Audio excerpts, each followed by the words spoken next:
Costco wearing mine. And he's like, Burlington Costco is different.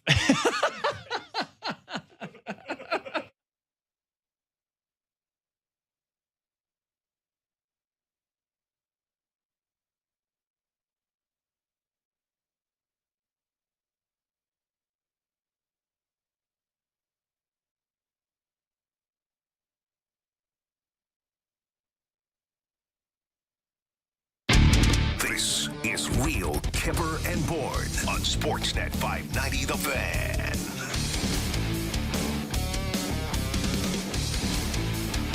The Toronto Maple Leafs played a hockey game, I'm told. But there was also a Canada game on, which a lot of people actually watched. And if you were going to miss a Leafs game, this was the one to miss. I joke about it. I did actually watch the Leafs game by and large. Did not go great. Wasn't a lot of fun. Well, it's not good. No, it's not. It was not good.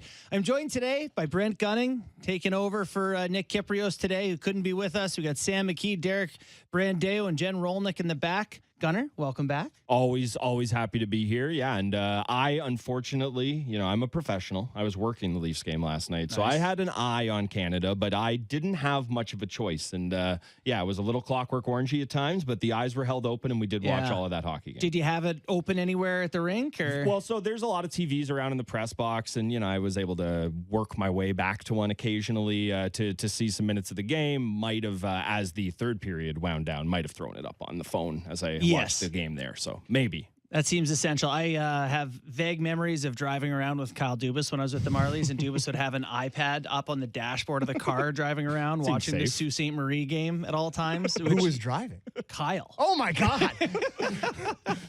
Strike that from the record. We don't need anybody coming for him. So there are certain levels of passion that fans will go through to see what they got to see.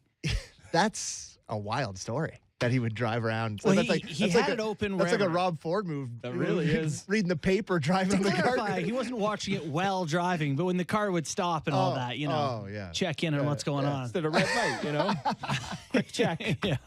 McKee, you caught. I see you're wearing your Hockey Canada hat today, which we're careful. I don't know if I'm allowed to wear now. Today. Yeah, I tested the waters yesterday, and it went pretty well. So okay. Listen. Last night was awesome. It was a really, really awesome moment for Canadian hockey. Yeah. Mm-hmm. Hockey players wearing a Canadian leaf. I enjoyed it thoroughly. Yes. The Canadian children crushed it. They were really good. The Canadian children. Specifically, the Canadian child wearing 16 who looked good again, didn't get any points. But I was impressed that they pulled that out. They could have really, they could have folded up shot pretty easily after two bad bounces go in their net, make it 2-2. They go to overtime. And Dylan Guenther, the golden goal for Canada. The least I've ever seen someone celebrate a life-defining sports moment. So he said afterwards, I don't know if this is just a great lie that he told, because I think he was probably just too stunned, but he said he was too locked in that he just celebrated like it was a regular goal, is what he said after the game. I think he was just too stunned. I think that goal is supposed to unlock you. Yeah, is I it would not? say so. I would say so. Literally the thing you dream about. You want to play in the NHL. You want to play best on best at the men's top level. But it's like, this is the first check mark for every young Canadian hockey player in their dreams. And he did it. And he was just standing there like, what do I do with my hands? I think don't know. it's probably some of that. Yeah. Like, The truest Canadian hockeyman he was like, he acted like he's been there before. He put it in the net, doesn't matter. just another one for the boys. Just to score a goal, or fine. Head down, straight to the bench. So the OT, I flipped over when it was close in the third, and so kind of back and forth. Missed, when it was Leafs were down a ton, and the Canada game got close. Obviously, the attention shifted. The overtime was fascinating to me. I thought it was extremely well played. Like, that goal was really the first good chance that someone let happen, which is crazy in 3-on-3 with that much talent, that much room. You know what almost turned the game, though? The stanchion. Canada tried to break one out and had a 2-on-1, hits the stanchion, went back the other way. That's the kind of thing that ends up in the Leafs net in Game 7. Can I ask you a question? Because this is a hot debate in a mutual chat group of Gunner and I's last night. Happy we're getting to this. Would you prefer 5-on-5 and a shootout after the 20 minutes, or 3-on-3 for 20? So 5-on-5 for 20 minutes and then a shootout? Yes. Because then if it was... Is there a reason we can't just keep playing 5-on-5 till someone scores? No, there is not a reason. There's but not I'm a asking reason you, other than the IIHF existing. Yes. I just like to see them play the hockey game until a hockey team scores a hockey goal, personally. So that's such a cop-out of an answer. So if the only choice I think I'd prefer 5-on-5 to the shootout over straight to 3-on-3. Agree. Yeah, wholeheartedly agree. It's hockey. And then the argument we were also having was like, what's more of a true test of hockey, 3-on-3 or a shootout?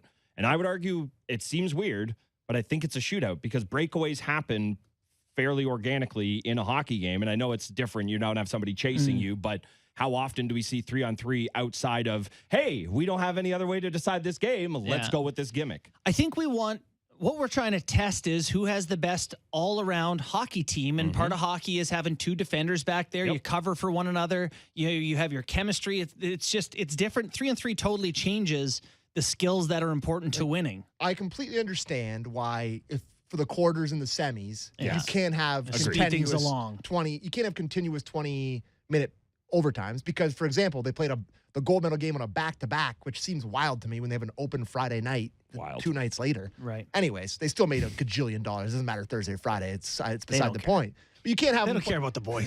No, you can't have them playing all night the night before the gold medal game. I understand that. But the gold medal game, you sure can. I mean, like, where are these kids going? Like, Shane Wright's got to go back to Kingston. Like, they're fine. They're absolutely fine. One of my favorite hockey memories is watching Penguins Flyers in the playoffs, and there's who was it? 5 Keith OTs? Primo, 5 OTs or whatever it was. Keith Primo. Yeah, scores the OT winner. Like, part of the entertainment is like who's in better shape, who can keep the mental game together when the physical game wilts. And didn't they go to the first game after the Leafs lost to Columbus in the bubble? So I didn't watch this game, of course, but didn't it go to 5 overtimes? Braden Point against Columbus in the bubble. I have no recollection. Yeah, of this. The crazy OT game I remember recently is Louis Domingue with the spicy pork and broccoli. That one's good right? one. Yeah, that's the one that jumps out to me. I remember that one, Sam, because I remember the commentary being about Seth Jones, who was still so effective in that game because he's like the easiest stride. Yeah. He was the guy who Makes it just look easy. float around out there. I don't know. He's minus 26, second last in the NHL. While we're there. Although he's an NHL All-Star. That is very true. And he's incredibly rich. So good on him. So rich and lives in Chicago. His life's so much better than mine. So way better.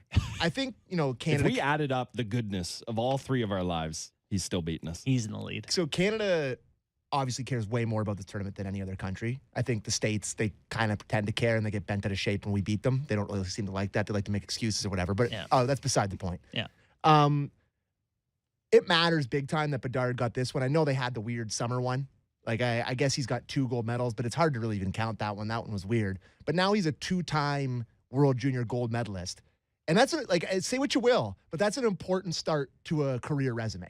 You need to have the World Junior gold. Yeah. When you're talking about, it's like the World Junior gold, the World Champion. If you're looking for the triple gold club, which is actually 4 things.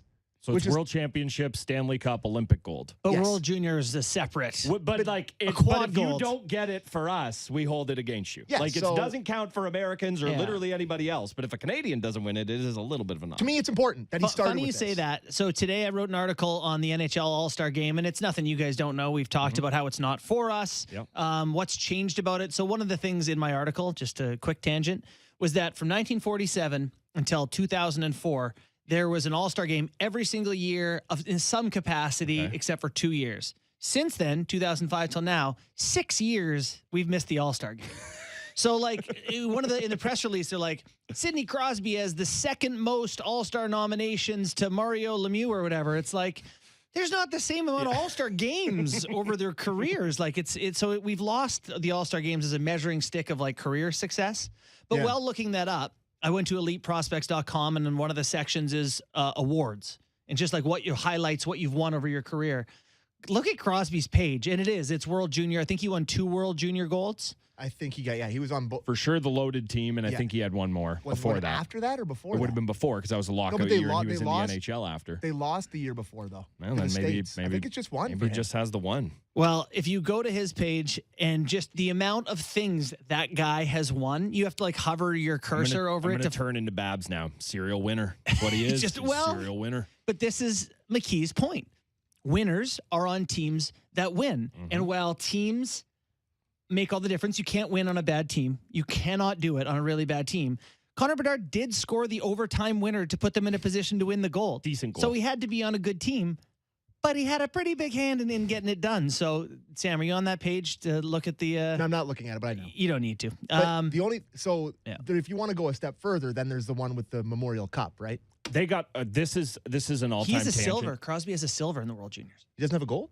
He has and a gold and a silver. Yeah, they lost to the States the year before they beat Russia in the final. They got to get Bedard in the Memorial Cup. He's not like this is way too inside of Western Hockey League. This isn't even like inside baseball. It's like inside wiffle ball, but it's like they got to get him on a team that's going to play in the Memorial Cup. But if you're so we're going down the WHL roll. Here we are. Sorry, Bourne. But if you're Regina, there's zero chance you're trading him because what is it going to be worth it for your tickets and everything for this next little stretch? You can charge more for tickets. You can have them there every night, as opposed to I guess you get literally another team's franchise for 6 years in the WHL, but it's not worth it to me if you can have Connor Bedard in your team for 40 more games, the amount you can charge, the amount of pub that brings to your team. I wouldn't. You also eat off a guy like that forever. Like he comes back and his jersey goes to the rafters and he's a former Regina Pat. Yeah. You are everything associated with him.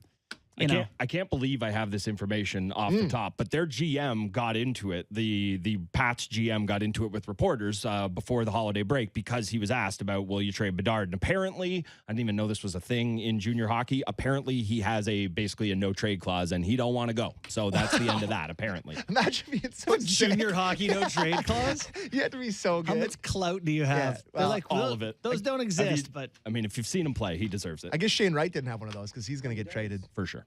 Yeah, so he's off. He does have one. Okay. All right. Go Shane. I mean, I don't know how you guys feel about Shane Wright, but is he a franchise altering guy in the junior right now? Well, probably, right? In junior, for sure. Okay. Questions in the NHL. Listen, I came on the radio yesterday and said that he better enjoy this game because it's probably the last time he's ever going to get to play for Canada. Then he scored the nicest goal I think I've ever seen. And no selling it because he just went about his business. Yeah. Yeah. So I think I'm going to be a fan of Wright's. I think I've decided to be a Shane Wright guy. He's my guy. Like I've adopted Burlington as my new hometown. He is from Burlington. Oh, really? And the home of the coat factory. That's right. That's literally all I know. Incredible. That word. And most importantly, the Montreal Canadiens didn't draft him first overall, so I can totally claim him as my own. He's out west. He's a Kraken. Great. It's great. It's my guy. Yeah, SW, the boy. There is a big part of me that hopes he goes on to have an illustrious career so that we can say that the Habs took that'd be they so took good. the Slovakian Pierre Engvall first I gotta overall tell you, over Shane Wright. I wish I hadn't heard Slafkovsky compared to Engvall because now I can't unsee It's all it. I see. That first video of him cruising around at Canadiens training camp, it is uncanny. Here's the difference. Engvall's 26 or something. He's a decade older than this kid. Totally. I'm not saying it's the knock on the player. It is just impossible not to see it. We will say 18-year-old Slafkovsky is Engvall with less awareness. Okay.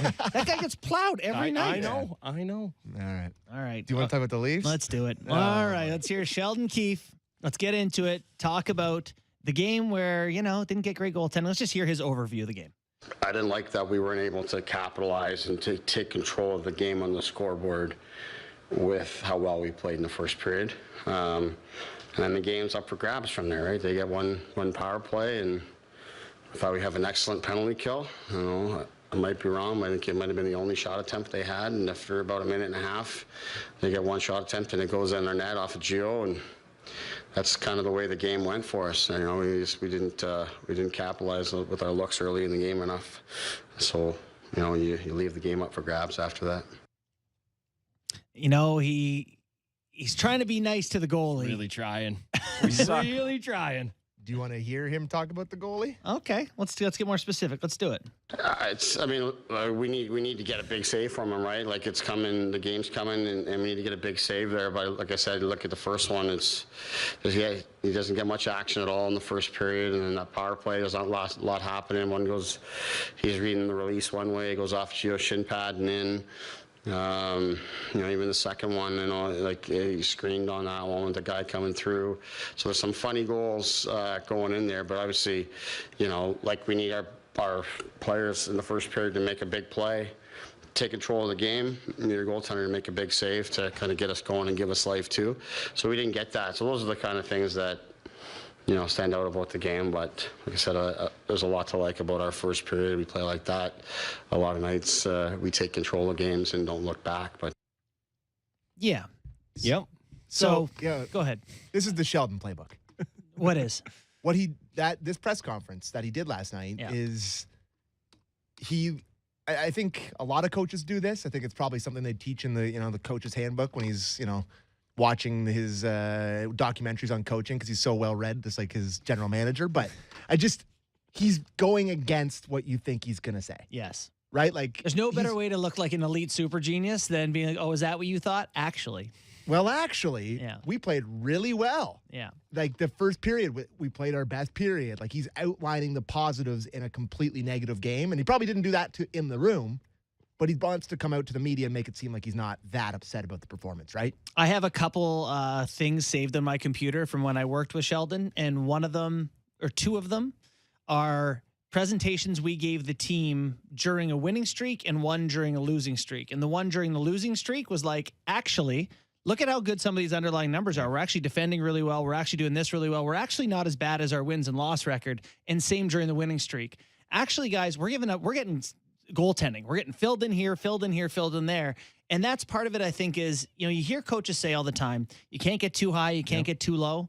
I think that's like his number one priority, particularly in the Toronto market, is to try to squeeze it into this range so there's not franticness about their success or their failures. He's had some learning lessons in that this year, and going back to New York, the soft comments, and then everything that happened with him talking about the accountability of the players. You're right. It is part of that, generally speaking, and this is part of being in, a bigger market. It happens if you're the Leafs head coach. It's the same if you're the Yankees manager or the Cowboys head coach. You say some things, it just gets a lot more ink spilled on it, and it does seem like, let's just play it a little safer here. And then he goes back to the idea of the save. It all comes to me on the second goal he's talking about there. You tie it up, you're feeling good about yourself. You finally got the game going well. And then the thing that kills me about that is that has been the Leafs' Achilles heel for so long, is that when the game's going well and there's a save that should be made that isn't, or they should capitalize after a run of good chances and they don't, that's when things seem to always turn on them. And that really hasn't been the case this year, at least not as much as it has been in the past, but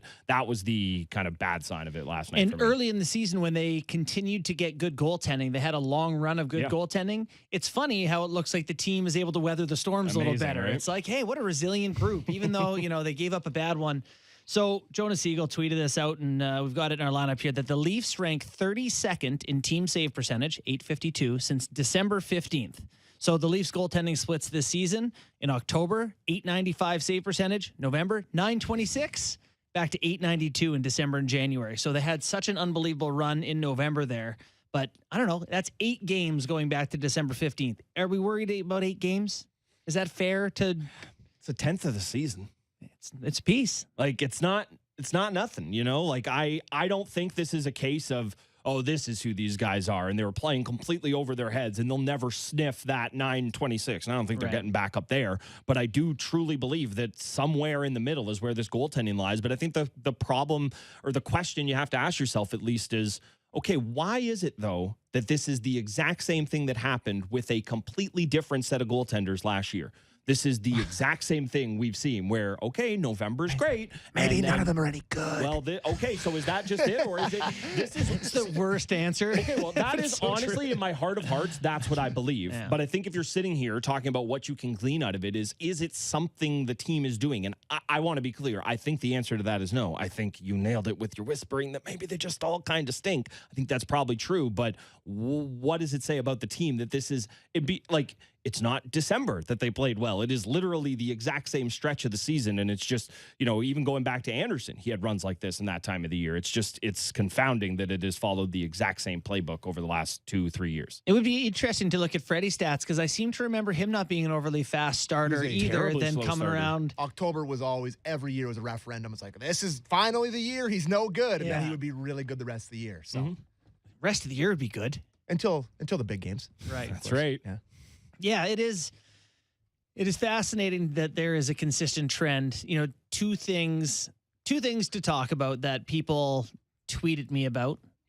One of them is it just a coincidence that Morgan Rielly's back and they're getting scored on a lot? So that's one thing. Let's put that on hold for now if we want to talk about that.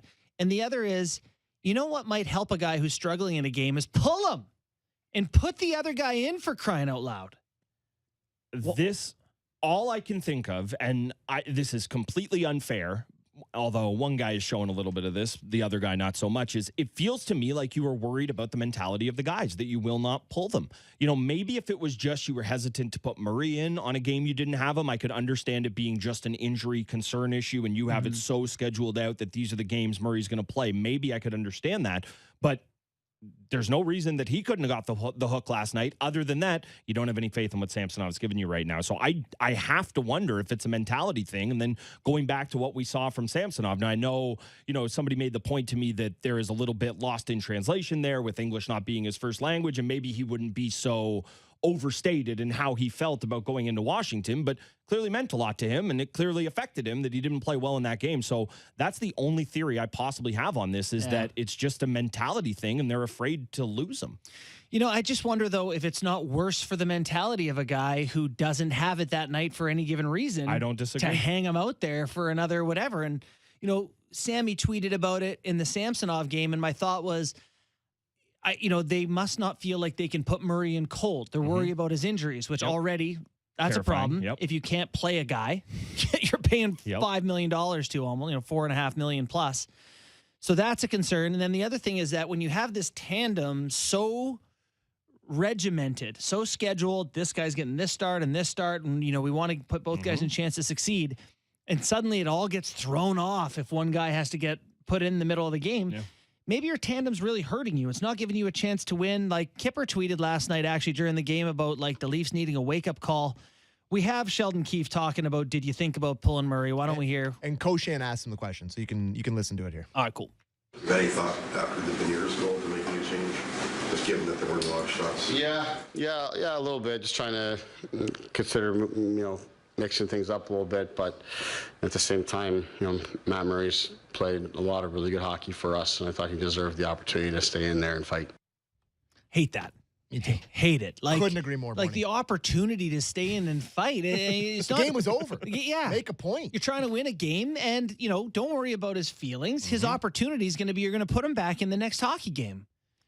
I completely agree. There again, it's the fact of I just can't go to anything other than the mentality of these guys. And I understood the idea of not wanting to give them the cold hook in the middle of the period. I know that can be a little, in the face for some guys. Sure. And I get that, but there was no reason for the third period. It is a back-to-back this weekend. You're going to use both guys. There's no world where you needed to keep somebody fresh or whatever the case was. So yeah, I don't like that there seems to be a real hesitancy.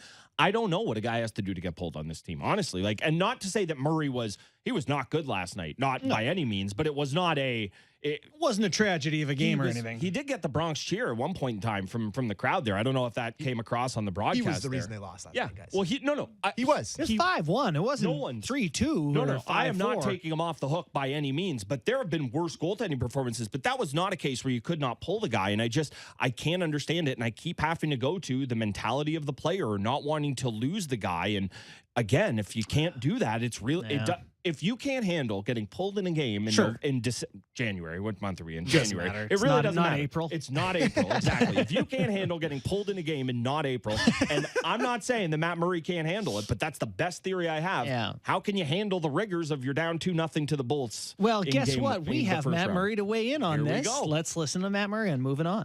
Well, I think you just try to take what you can from it and learn from it and then move on. Like I said, I think the game could have gone a different way. And we had stretches, especially in the first period. I thought we were in control of the game. So you take what you can from it and you move on. So is that being a pro or is that skirting the... Whoa. Brandale, what a follow-up. It didn't make me feel good. Speaking of not feeling good, that fourth goal that went in, reminded me of late Leafs career Jonas Gustafsson. Which was the fourth one? The one that went under his blocker. Oh, yeah. Beniers. Yeah. It was just kind of jabbed at it, and it was just under his arm. Just shot it into the net from distance. Yeah. I would much rather have my goalie sound like that than what Ilya Samsonov sounded like after the game. See, I'm a poet. I'm a people person. I like the emotions that Ilya's going through and getting to know him a little bit. Matt Murray doesn't let us in. I don't appreciate that. But it is more professional. I'll give you that. I guess the thing is that you want a guy who could at least get to the highs. The problem is all the goalie emotions we've seen in this market is just, I mean, no, sorry, Jack, There's no but just him crying after games saying he let all the boys down and he'll never be able to forgive himself. Like, you'd like to see a guy feeling good about himself at one point in time in this market, and it just seems like that can't happen. I want the goalie to think it's everybody else's fault. If I'm a player, if I'm a person on the team, I want the goalie to have a mentality where it's like, no, it's not my fault. It's not my fault. I don't want my goalie getting down on himself. That's the worst possible scenario for me as a you know, because it's like, oh, as long as he doesn't vocalize that, though, right? I would imagine that doesn't go over very well in the room. JT, you want JT Miller in No, there? he's not Garrett Sparks. He's like, we got to play better when they lost 7-1. My favorite. Oh, my God. We're not working hard enough. It's not your place to say. You know what I'm saying? Like, not like a guy that's like calling out the team every night, but just a guy that in his mind, he's infallible. Matt Murray doesn't think last night was his fault. And I want that from a goalie because goalies so in the NHL, it's so Can he hard. think that? Can he really honestly think it wasn't his Sure. fault? Yeah. Oh, yeah. Okay. Oh, some guys are. I've tricked delusional. myself into believing some things. Oh, Okay? yeah. Like, I'm not saying it can't happen, but Yeah, that's it is an interesting point that he seems at least willing to put on the brave face and turn the page a little bit more. You know who also was kind of like that? Who's that? Peter Mrazek. What, turn the page? Last year, remember? He was like, oh, yep. No, yeah. Mrazek was slide whistles and Yeah, he car didn't horns. care. He was like, whatever. He paid me how much? You're just happy to be here. You know, so I guess part of the equation then is what percentage of this do you chalk up to team defense? The Leafs now in the last 6 games, I haven't given up 26 goals in the last 6 games. I think 18 in the last 4 games. Is that a lot? Seems like a lot to me. Quick math. And this is a team that, you know, top 5 in goals against per game has been very good.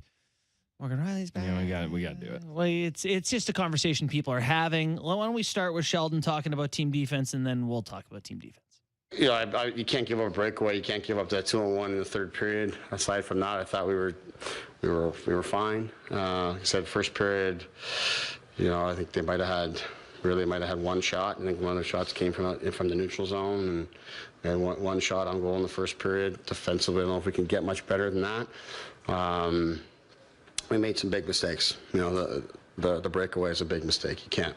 The game's already 2-1. You can't make that mistake. So that's one that we'd like to have back. But aside from that, it's a tough game to play when you're constantly pulling the puck out of your net. So I thought that took the life away from us a little bit. But I'm not going to overthink that part of the game because it's a funny game there. We didn't do enough offensively to really gain traction and keep ourselves afloat. If I could, I would give Sheldon, Keefe, or whoever would take the money $10 to ask a follow-up question. Whose fault was the pinch goal? I loved Sammy McKee did a breakdown last night of the Giordano pinch. It's always a delight when Sam gets involved on that. I rewatched it. Yep. And because Anthony Petrelli does awesome work, he said to me that like they're always super aggressive with their defensemen, which I understand that. Yeah. But you still have to pick your spots. 100%. And there was 3 blue sweaters around the puck. The puck was going nowhere. I thought your observation was good. good. And he comes flying in there, and it just... And then Morgan doesn't recognize it. That to me that was a big one to me. Your winger or your partner is all the way down in the corner. You don't stay out on the wing. You shift over to the center of the ice. And give credit to the squid. I don't know which one it was, but he fired a sick pass. No, like right on the tape to McCann, who went in and shot it in the net. McCann's fast. He looked pretty good in blue and white, fellas? Maybe better than Kerfoot. He's only on pace for 40. What's Kerfoot on pace for? Not that. 10? 4? Anyways, I worried about Gio over the past little bit. Like, I think that to me is not an example of a thing that you worry about because it's not slow, bad legs. He generally makes good decisions. I just think it's pretty, because I'm not completely against the blame Morgan argument. Like, I will listen to that argument. I'm here for that argument. But I don't think it's just him. No. Like, I think there's signs of all these other guys not hitting a wall, but not playing great. And the puck goes in the net, what seems like every 5th shot. Yeah. So it's what side of it are you on? Well, I think goaltending. Definitely goaltending. I think with Morgan, what it is that when the team didn't have him in the lineup, every guy there for the most part, and you know, Sandin will be a little risky at times, Liljegren, I guess, as well, but you just have a lot of really steady guys. And I guess Timmins would take a little risk, but he's not playing nearly as much. Yeah. And Morgan Reilly is a, relatively speaking, high event hockey player. It's what he does. He wants to make things happen. And when you want things to happen, sometimes they're going to happen, but it's going to be a bad thing and it's going to end up in the back of your net. And this is a guy who has needed to be this player for the Leafs throughout the bulk of his NHL career, because throughout the rebuilds and the retools and the kids growing up, you needed somebody who could be that transition force for you. And not to say you still don't want that player, but the team was having so much success with the defense not making mistakes as opposed to making things happen. And it just goes to what he is as a player, because I don't know how good Morgan Reilly is if you do neuter him and you do tether him a little bit and you ask him not to do those things. I don't know what you're getting out of him. And can you even ask a guy to do that after he's been doing it this way for seemingly 100 years, even though he's only 26 years old? Yeah. Like, that's where I fall on it. Yeah. First off, Morgan Reilly's got to be older than that. No? 27, I believe. Really?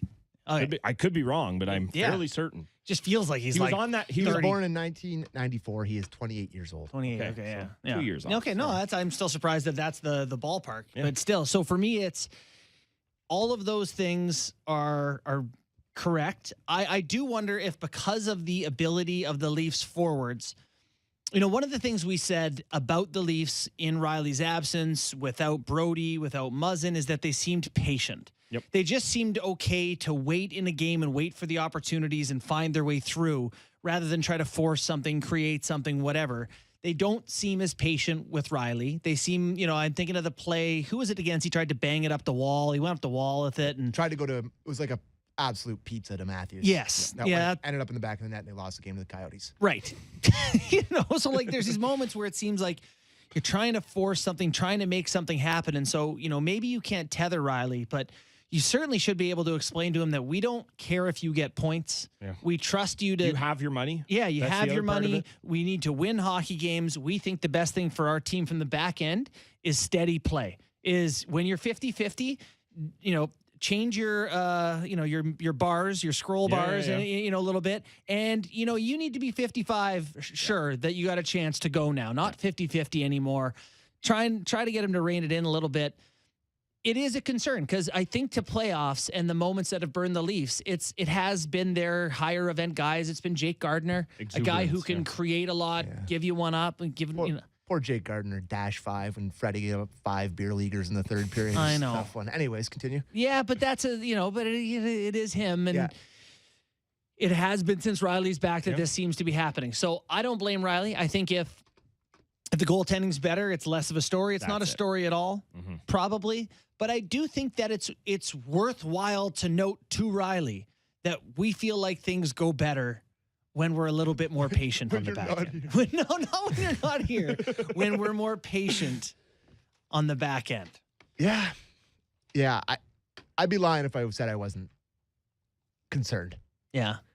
I just, after watching... Also, could it just be a few games back from injury, just trying to find his game? He's just not playing as well as he can. But I don't think this conversation started again on last week. No.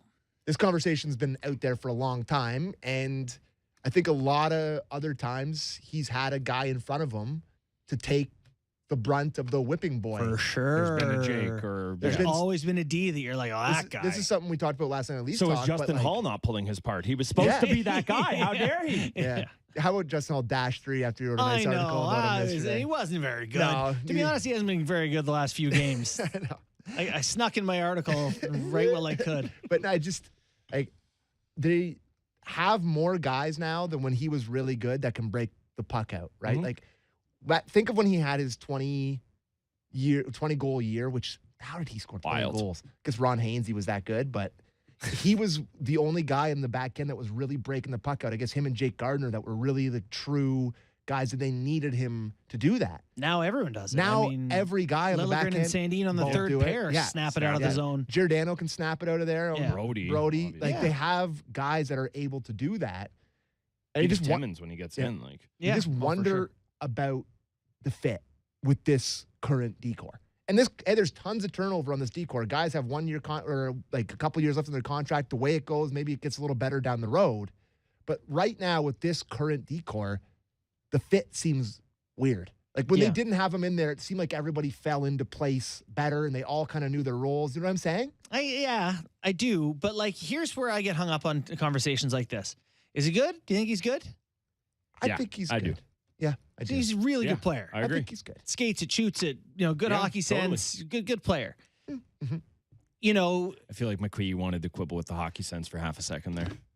You can shoot it a little bit more decisively. There's an argument about puzzle pieces and where exactly how he's used. If he's second pair and not on PP1, do you love him? Maybe that's perfect for him. The way the Leafs are probably going to use him, which is their number one D-man. Here's my final thought on this. In almost every series against a good team in the Stanley Cup playoffs, you are losing the battle of 1D. The number 1D. The number 1D on Tampa is going to be Hedman. The number 1D on Boston is going to be McAvoy. The number one, or Lindholm, if you like. Yeah, sure. The number 1D on Carolina is going to be someone like Slavin, or they got a number of guys you could pick. Almost every team you go through, you're not as good at 1D. Yeah. But you're also paying your 1D 7, or this year 5.5, but 7.5 after that compared to most guys getting 9 and 10. So anyway, are we done on Reilly? Yeah, I think we found a middle ground of having no answer there. I think that's exactly what we ended up on. Yeah, for sure. It's the whole point of this. The thing you always have to say with Reilly, and when we talk about the regular season, we talk about some of his struggles, he is a really good playoff player, and he's been great. Every team, if you're going to go on a long run in the playoffs, you need that one guy that can play 30 a night. That one guy that you lean on to play in most situations. And that's the spot you're losing, though, right? For sure, but you do need to have one of those guys that can do it. Yeah. And I don't think you want pretty much anyone else on the Leafs playing 30 minutes a night. God, no. No. Right? And he is that. No, love TJ Brody. He's not 30-minute guy. Reilly is that guy. Yeah. And like you said, you maybe lose. You're not that guy, pal. You're not that guy, pal. Dean would die 3 times if he played 30 minutes a night. He is the most unlucky. He's the most unlucky guy. He is defense Nick Robertson, except he's actually proved it in the NHL. Yeah. It is impossible for him to play a game without going to the room to get stitches. I went to get a snack last night, and I saw the thing that Sandin went to the room again. I was like, come on. Like, it's not his fault often, it's not. Right? But it's just like They did a nice thing last night. They reviewed it. Yeah. They did the review of the penalty, and I'm so happy that's a thing. Because there's a long time where it wasn't a thing, and they're just like, didn't see it. And they went to it. They talked to the linesman. They had a look, and they gave him a 4-minute penalty. They did nothing. Or didn't they? No, they scored at the end of that power play. Tavares. Yep. Yeah. I do have a theory, though, on guys like this, and it's that they're all 5'11". So this is not that means small. Yeah. That means I know Connor Carrick was a guy, he might be under 5'11", but he's a guy that every time you see him, he's got black eyes and a broken nose because his head is at that height of shoulders. Andreas Janssen, who was with the Marlies when I was there, guy is constantly black and blue. Especially when he gets smoked I was by going to that say ref. Dan Kelly, was it the ref? Yeah. Yeah, that too. Everyone I know that plays and constantly gets black and blue and hurt and whatever, that seems to be the danger height to be. It's just how it's always been with Sandin. Like, I want to say it might not have been his very first game in the NHL, but it was really early on in his career, and he had a game against the Wings, and it's just right away, he just stuck his nose in a place where it shouldn't have gone, and he got popped. But the thing you like about him is that goes back. He has never once been like, not going to do that again. If anything, it emboldens him. It's like, great, I've already broken the nose. You what made more? me taste my own blood. Honestly, and nobody does that. You really like that about him, but you're right. It's just like, can you trust him to ever? And luckily, he's skirted injury these past few games. But how much can you honestly expect from him? Because he just seems to be constantly banged up. He does. In terms of things that we started talking about on the air or off the air before we got on the air, the push for Pontus to the All-Star game got a boost last night when Pontus Holmberg was put on the second line in the third period to get a sniff with the big boys. Deserves it.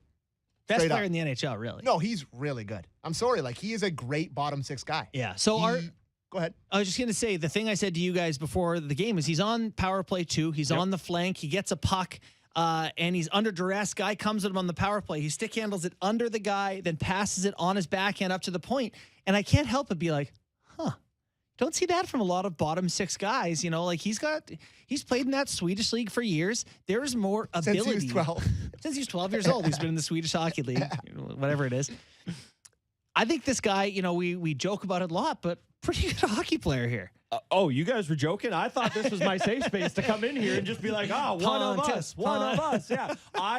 I love him. You don't want to get overstated about a guy who's your 4C not right that now, impactful. But you mentioned that play. There was another one where he's streaking through the middle. He does a real slick kind of puck reception, pulls it between himself, kicks it up to him through his skates, regains control, and it's just he has comfortability with the puck. Like he's comfortable, and it goes back to what I say about bunting. And it's a little different, but these guys who know how to play with talented players. Now with Holmberg, it seems more a little skill based than mindset space, the way bunting is. He can think the game with those guys. Sure. But Holmberg definitely has some skill that you do want to give him some looks. And especially in a game last night where, with a team like the Leafs, where they're locked into where they're going to be in the playoffs. Maybe they get home ice, maybe they don't, but they're going to play the Lightning. You need to experiment. You need to try things. That's why I have no problem with the 5 forwards on the power play. And especially you're getting pasted 5-1 in the third period. What are you doing? Give them a look up there. So, yeah, I really like it. One of my dad's core takes when it comes to the Leafs is like, they just need somebody to come out of the woodwork from the Marlies and just contribute. Yeah. And I'm like, this is the guy. This is the Not guy. wrong. AMAC, your take finally came true. It's like a guy that's like was he a 7th, 6th round pick? Is it Sixth Andy? rounder. Yeah, Andy, AMAC. Yeah. Great guy. Yeah, yeah. he's just like, it's true. They finally found a guy that can come up and just play on your team and contribute. Yes. No, it makes such a difference when you have a guy and you're not asking him to be a world beater. And this is why we have complained about the Mulligans in the past and guys that you can't see a fit for a small skilled guy, but you can see a fit for a guy who wins faceoffs and can make plays. Of all the things we could sell sponsorships on the show, I think there's Sheldon Keefe clips, like Keefe's Corner or something, or Kip's clips. Amax takes. I'm here for them. If we can sell these takes, I'm in. You're less in. We'll move on. All right, we need to move on as well. We've got Emily Kaplan joining us from ESPN after this. Looking forward to that. Sammy Cosentino is going to join us at 4:15 to talk about Team Canada, Connor Bedard, and all the rest. But first, Emily, talk about. We'll go around the NHL, talk about the All-Star game and all the rest. Gunnar, we'll be right back after this.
Wheel, Kyper, and Bourne on Sportsnet 590 The Fan.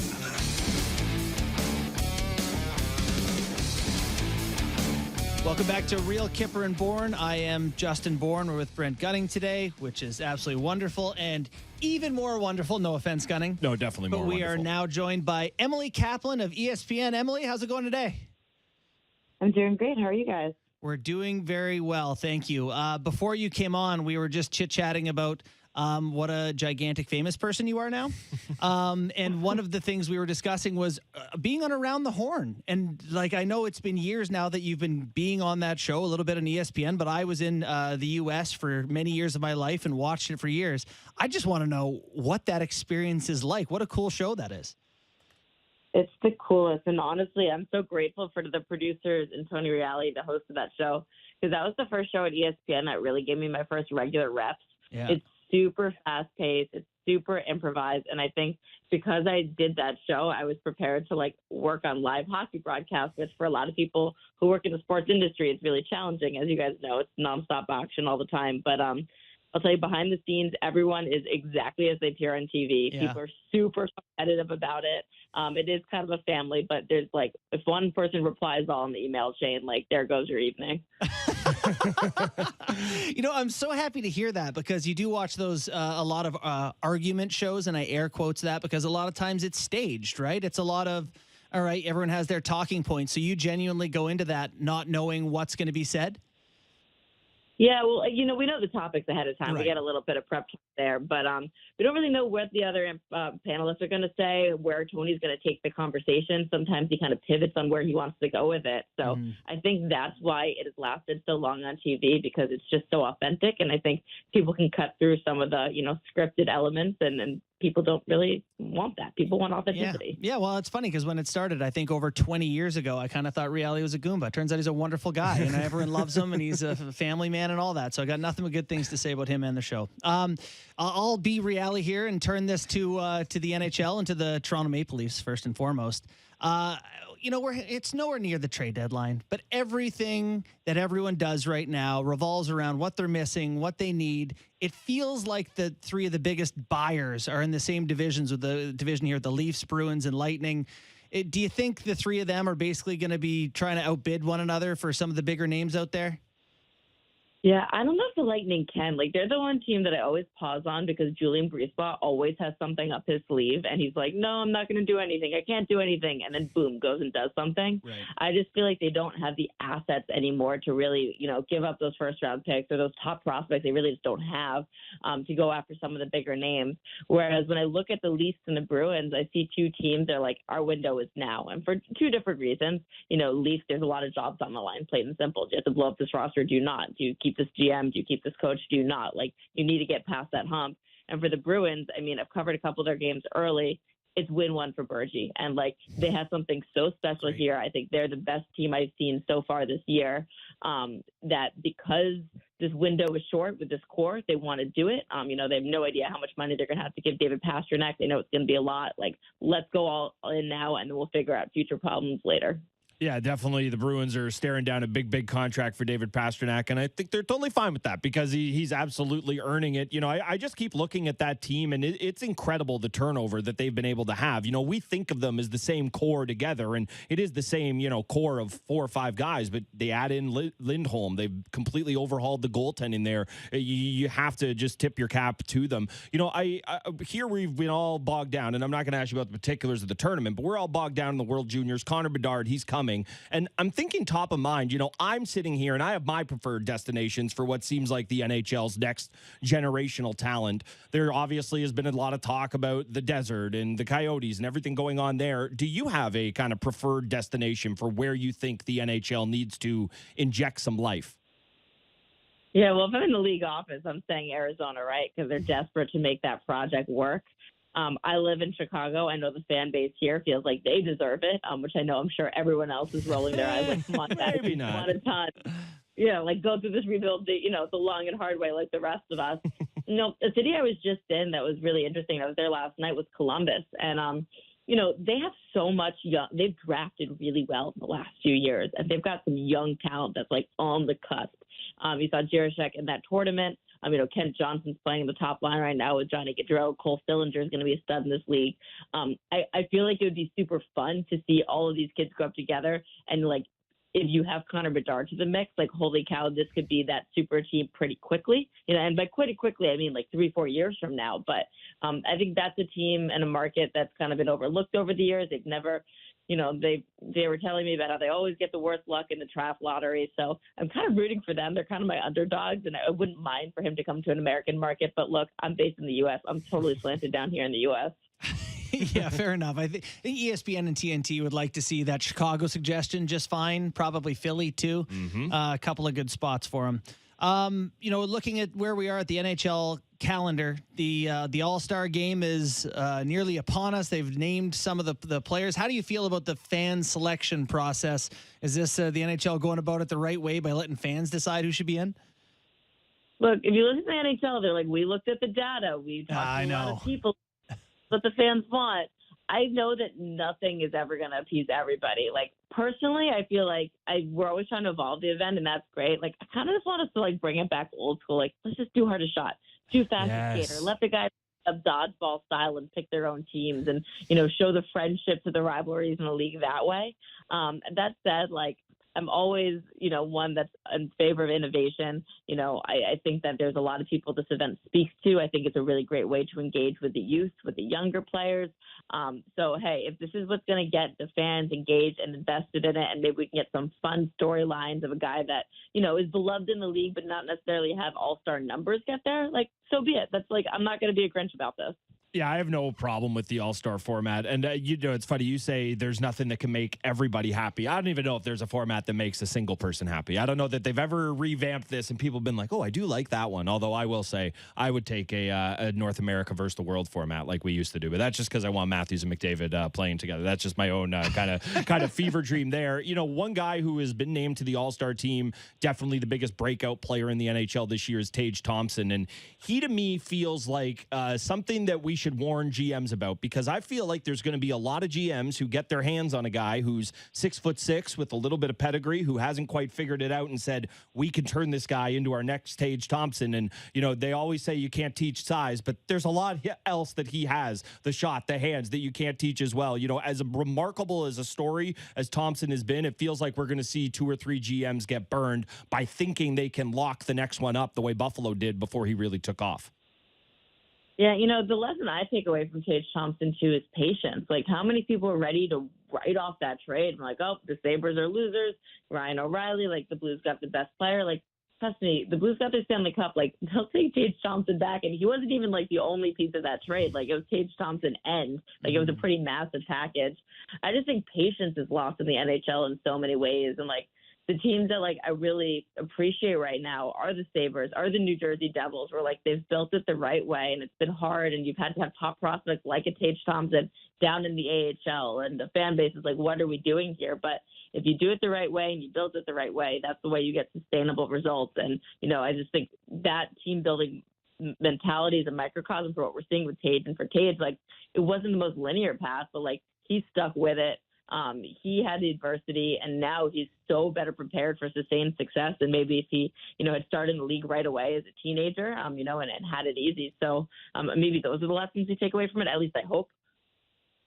Yeah, absolutely. And what's so crazy is that guy sits right behind Connor McDavid in goals, 30 goals right now, and one ahead of Alex Ovechkin. Has 29 goals on the season. It's January 6th today.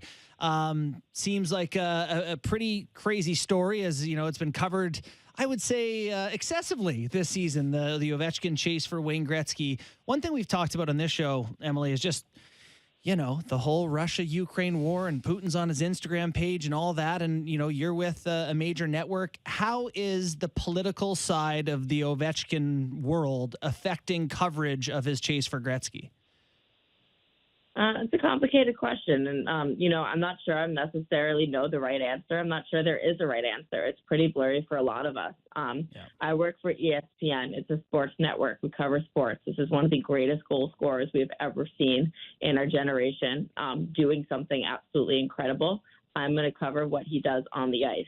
I don't know, quite frankly, enough nuances about, the level of his support, really the risk that he's taking of, not taking down that Instagram photo to speak on it qualified. So that's kind of how I've handled it. I know that for some people that's not satisfactory, and I apologize for that, but I've tried to, separate it in the same way that, I would hope people would try to give nuance to these situations where just because you want to assume one thing and it paints an easy story doesn't necessarily mean that's the story.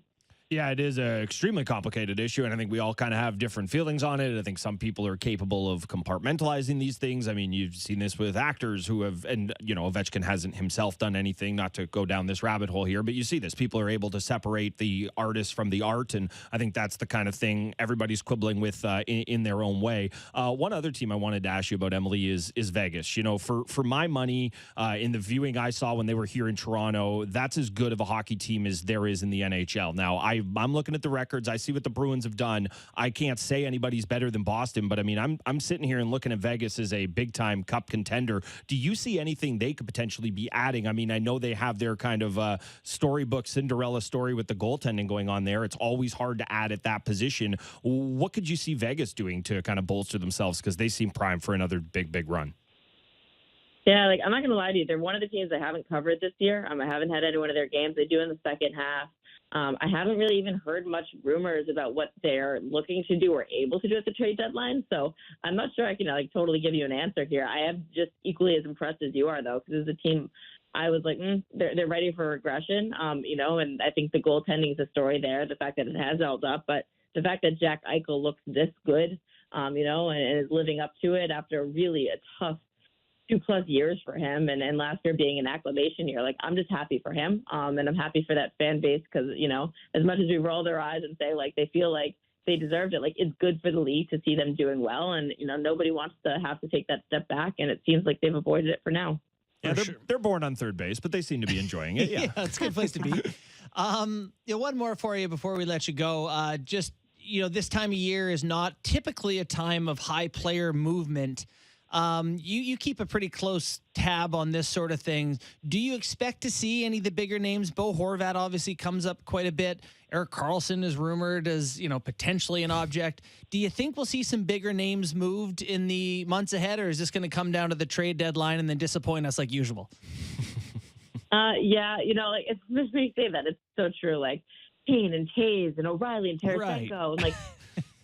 And Tage don't want to leave. I live in Chicago. I'm telling you, that's a real possibility. They could go. One of them could go. Both of them could go, but they also might not. O'Reilly, that's a tough deal to get done. Tarasenko, he's been on the trade block for 2 years. He gets full say. Teams like the Devils, everyone's like, oh my goodness, look at them. They've got to add. Every time I talk to Tom Fitzgerald, their GM this year, he's like, we're not doing anything this year to sacrifice the larger plan. And I philosophically do not believe in rental players. So I'm a little hesitant to say they're going to be big buyers. So my point is, I do think that it is another year with a lot of hoopla, a lot of, conjecture. There will be guys that move. Bo Horvat, I'm pretty sure he's going to be on the move. Timo Meyer is a name that I keep hearing again and again. Jacob Chikrin, although that one could push to the summer as well. Right. The truth is everyone's waiting because everyone's pressed up against the salary cap. Everyone's waiting for all of that cap space to accrue. And some teams do want to get deals done early to better their odds for this really amazing draft class. But maybe we get one big trade in the coming weeks, but it'll probably come down to the wire. All right. Well, thank you for all the information, everything, Emily. Best of luck the rest of the year, and hope to chat with you again soon. Thanks, guys. Have a good one. Thanks, Emily. That's Emily Kaplan of ESPN at Emily M. Kaplan. Very knowledgeable and around the horn. Yeah. Specialist. You'll get a little chuckle out of this. I'd love to do that show just because I'd need the dopamine hit of somebody telling me my points were so good all the time. Yeah, great job, Gunning. Oh, how would it feel when you're not getting points, though?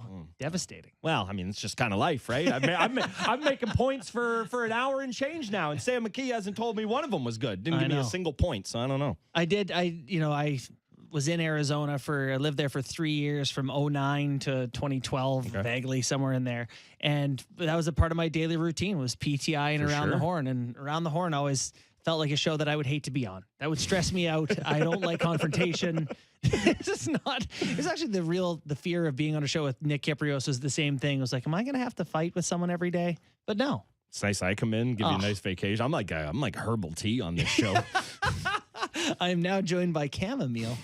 This is lovely. Can I give you my quick Erik Carlson quasi-conspiracy theory about the trade deadline? Please do. He's not going anywhere, and various insiders, not just at our place. Obviously, there are plenty of insiders everywhere. They're throwing him out there as a name to have on the board when inevitably there's no moves to be made or everyone gets dealt ahead of time. He has 4 years left and $100 million. It's 11 change for 4 more years. It's not going anywhere. They're not retaining half of it for 4 more years. It feels like a name that is added to bolster the trade deadline stock so that if a Bo Horvat or O'Reilly or whoever goes ahead of time, it's like you still have your big fish to talk about on deadline day. I would say the most stunning thing about working with Nick Kypreos has been him mentioning Carlson for the Toronto Maple Leafs. Yeah. I'm floored when I hear it. What's that? Multiple times. And it just seems like the last guy they need. It's like, what if Morgan Rielly took more risks? But, on the other hand, of course, he scores a bajillion points, which Rielly can't always be counted on to do, but I don't know.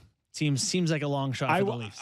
The thing I'll say about Carlson is just, and I am who I am. I'm a Leaf fan. Grew up on the Battle of Ontario. Could not stand the guy in the Sens, but so happy to see him kind of refind his NHL life because it's just he is truly there. There are a lot of amazing players in the NHL, but there aren't that many one of ones, and he is just his own entity. He is truly a unique guy, and thrilled to see he found it after. Who was it who tore up his Achilles with was it Matt Cook? With with the forensics? Was it on purpose or not? Yeah, that's right. Yeah. Rest in peace. I also love. I think was it you, Bourne, that said this, that if you're going to trade Carlson and he's got 4 years left of playing meaningless hockey in a sick city where he just doesn't have to worry about anything.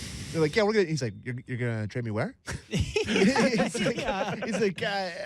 I nixed that, sir. I would like. I'll go to Anaheim. Yeah, he's drinking a pina colada on a tube going down a lazy river in San Jose. Goes out there to the office. Yeah, goes out there, gets 4 points, hits the beach, just like that. No one cares. I think he's good. We got 38 media members being like, "I heard you yelled at a teammate in morning skate." He's like, "I think I'll pass on Toronto." I'm gonna yell at you, bud. Yeah, it doesn't sound great. So, what do you honestly expect when we come in here on March 4th? Is March 3rd trade deadline? The deadline day. When we're sitting here doing the March 4th show, what have the Toronto Maple Leafs done from now till then to change this roster? I'll go first to give you a second on it.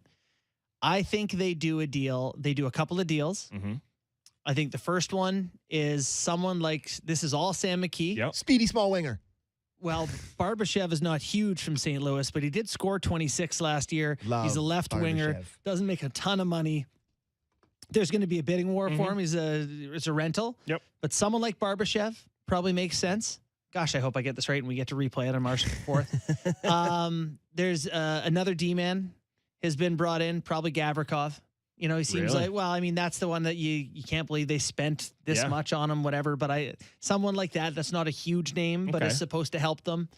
And the only thing I don't know is if we need a new goalie by then. And I say we because I cover this team enough, all right? Man, that's the concern for me. Is I'd love to sit here and say exactly what you said. Add on D, even though I don't know that they need it, but I do think that will end up happening. Yeah. And forward, who is somewhat sexy, but not as sexy as you would like. It's not Bo Horvat. Exactly. It's not Ryan O'Reilly, who, by the way, we found out before the show, and take this with all the grains of salt, but dead last in the NHL in plus minus at Selke Trophy, minus 28. By the way, still not good enough to win this week's golf tournament. Was it the Century Open last week? Colin Morikawa. Last year was won at minus 34. So O'Reilly needs to shoot 66. He's got some time. He's got some time. Okay. And then I do really worry about the goaltending. I know McKee's been banging this drum. I was right there with him. I was really hoping the Jets are going to stink this year and you could go pilfer Hellebuyck, but that's not happening. I don't know who the guy you go out there and get is, but I'd be lying to you if I'm not very concerned about the goaltending. It's not going to be this bad all year long. They will get back above 900, but that's not good enough for me or anyone for that matter. So that's still the big concern for me is the goalies. Unless Matt Murray heads to Robidas Island, these are the two goalies. You don't think there's any way they come to the conclusion that it's just not one of them has to go, they're not good enough? Well, whatever money, you'd have to move out one of the two guys, and that's the money. Yeah. Don't see it. No. They've kind of made Murray with the extra year, right? Like he is kind of a lock. And what are you going to get for $1.75 million that's going to be any better? So if you think in conjunction with this, I don't know. If you think Gavrikov is coming in, in theory, that means a defender's going out, or Liljegren or Sandin or just sitting. That's it. Probably, yeah. I think they think they're going to need 8 or 9 D in the playoffs. I think everyone kind of believes that. I think Liljegren probably has some value. Oh, That's something we don't talk that's about. a chip, I think. Yeah, which is I don't a know you problem wanna because do he it. does that. Yeah, he does have value, and I think they would want to keep a Let right me tell shot you. like Let him. me tell you.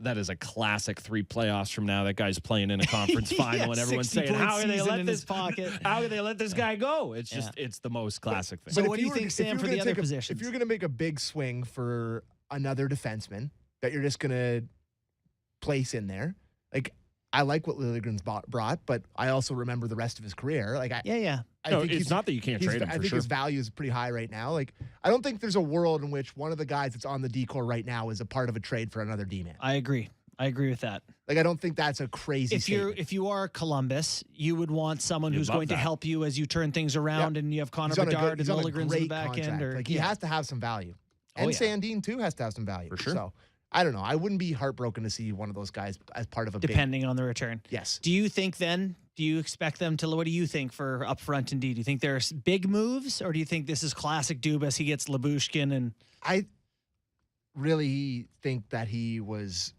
kicked in the you know what by the Foligno thing. yeah, Like I really do think that scared him, and I think he's still feeling that in his guts. If you know what I mean. But my if male audience will understand that reference. But I don't know if he's ready. Is he going to go out there and spend the first on Timo Meyer? Like, is that something that he's going to do? that was interesting. I go the other way on it. I think you're right. He got kicked in the you-know-where by Nick Foligno, but I think and you know him better than any of us, I think the lesson that would be gleaned out of that would be the opposite one, because it wasn't Nick Foligno or nobody. It was Nick Foligno or Taylor Hall. And it was the idea of, do you get the quote-unquote safer guy who is going to play the game the right way and not cheated, and his dad played on the team and all that stuff? Or do you go get the guy who's a first overall pick and has won a Hart Trophy in this league? Yeah. And they made the wrong choice there. And, Taylor Hall can't win, and we all had that conversation. But if anything, I would say he goes the other way, having been burned on the quote-unquote safe decision. Yeah. Yep. So we'll be Tim- lots of time on this one. So Timo Meyer, I hope you guys like that conversation, because you'll be hearing Get used many to it. versions of it between now and March 3rd. Yeah. he makes $6 million this year. Timo Meyer. Yeah. Problem is his qualifying offers $10 million, Okay. which So I don't that's- even know what that means. That's a situation you worry about They after you They trade for him. chucked him. right. Yeah. Basically. So, So oh no, I was just going to say that he's really good. Meyer's very really good. Yeah. Really, really good. Yeah. And And, he on a is good a- team, he could matter. He is a left winger. Oh. Like he's bigger than I thought he was too. He's 6'1", 220. Like he's a bigger guy than you think he would be. I'm sorry. Timo Meyer's 220. Yeah, that's what it says on NHL.com. Also bigger than I thought. 6'1", 220. Guy that skates fast, shoots the puck in the net. And I looked up Barbashev's. Barbashev's 6'1", 190. I was like, The he whole plays a Blues, bigger- the whole Blues team, just heavy. Yeah. But Barbashev's not huge. No, He's- I know. Yeah. I know.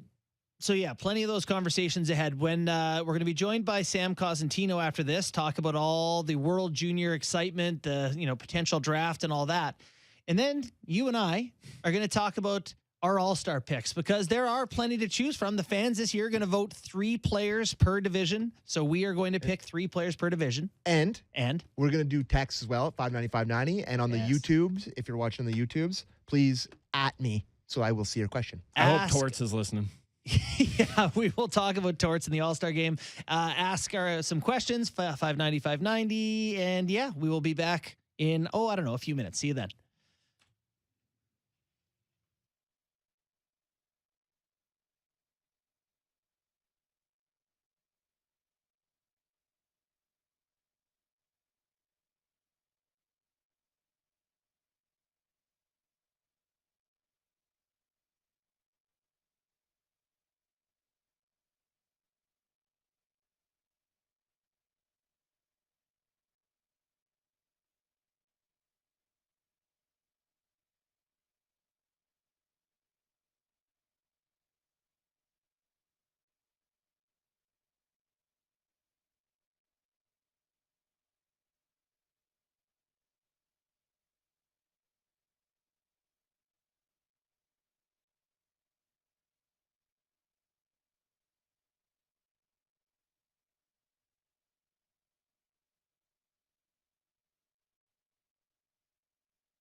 This is Real Kyper and Bourne on Sportsnet 590 The Fan.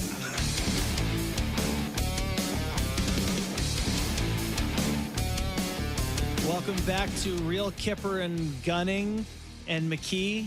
And now joined by another name, Sammy Cosentino. Sammy Cos, what's up, brother?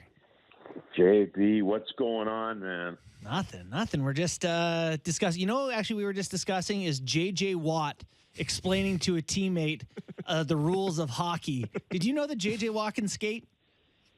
I did not know that. He's a giant moose of a man, and Get him on the left side. Yeah, he'd be great for the Leafs. He'd be Tom Wilson plus. What's going on? Where are you at? Did you go to the World Juniors? What's happening? World Juniors, all done. On a flight to Montreal for a game here tomorrow night.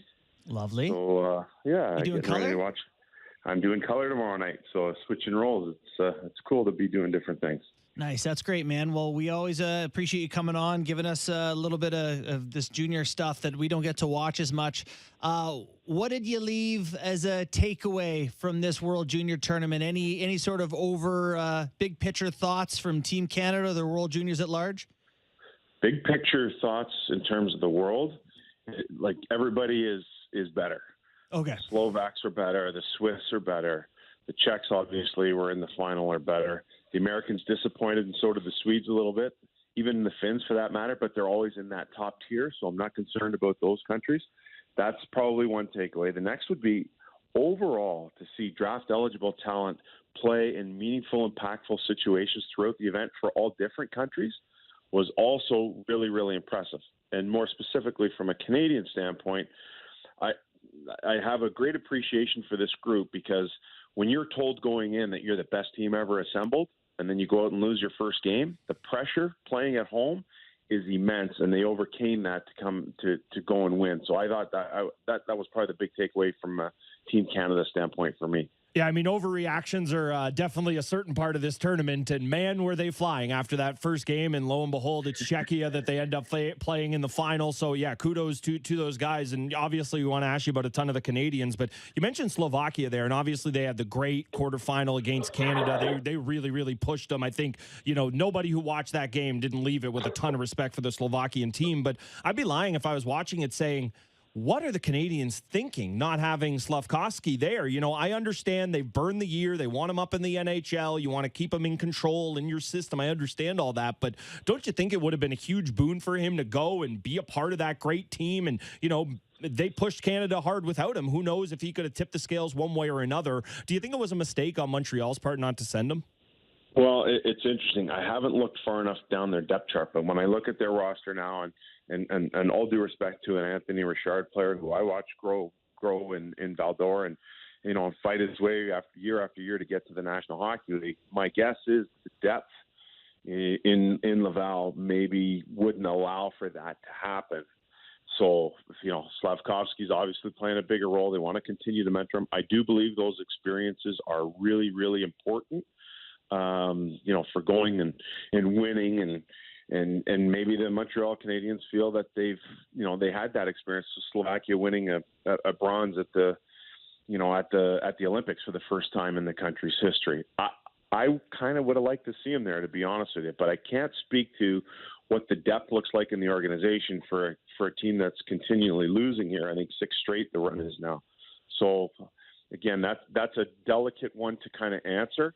But for me, I don't think those experiences going back and playing with your peers to A, give you confidence, and B, allow you to be a key part on the team and like you say, maybe push them forward into a medal game would have been pretty cool too. Yeah, we were talking before the show, like it's crazy that Nick Robertson didn't go be a part of the American team when he had the opportunity. Easy to say hindsight's 2020, but those are good experiences for the kids. But you know what though, Bourne? Yeah, go ahead. Here's the other thing I'll say about it. And Kent Hughes is a guy who thinks outside the box. Mm-hmm. I'm not so sure he didn't approach Uri himself and say, hey, what do you want to do here? Now, sure, good point. When you're making that kind of money, that's pretty tough to leave. And then you think, all right, if I leave and something goes goofy or we start to play well in Montreal and I don't get my spot back, there goes the big paycheck and get back on the bus to Laval too. So I'm not so sure that conversation wasn't had. Knowing Kent Hughes, He's a good communicator. He thinks outside the box. Maybe he did ask Slafkovsky, and maybe Slafkovsky said, you know what? I want to be here with the team that I'm on, and I want to be here for a long time. So I'm going to stay. Yeah, no, that's a really good point, Cos. It's tough to know how those conversations went down. One of the ones that we have had a conversation about on sort of a big picture level too is Shane Wright, right? Like this is a guy who source of much conversation. We know the background now, a few games with Seattle and all that, and he's headed back. What did you make of his tournament, and what do you expect is happening now with the next, few months of his career? Yeah, it's going to be fascinating. I mean, it looks as if Brandt Clarke's going back to Barrie, and I'd say for Seattle, they've gotten to where they are bouncing in and out of a playoff position for the most part without Shane Wright all year. So wouldn't he benefit from the experience of going back? I kind of think so. I'll say this about his tournament. He was good. He was not great until the final game. I thought he was absolutely brilliant yesterday. He looked like U18 Shane Wright to me. He was winning battles. He was engaged. He was 53% in the face-off circle when he'd had difficulties in that area the 2 games previously against the U.S. and Slovakia. He was making plays. His goal, I thought, was excellent. It comes off the blade in a hurry, probably a little bit before Suhanik expected it to, goes top shelf. That was a really important goal. All told, the 3 NHLers ended up with the most impact in the game there. I think Clarke had 2 assists, right at a goal, and Gunther obviously with his 2 goals. So I think I really appreciated his game. He looked a lot more like the Shane Wright that was projected to be number 1 overall than I'd seen him since the 2021 summer when he won gold with Canada at the under-18s.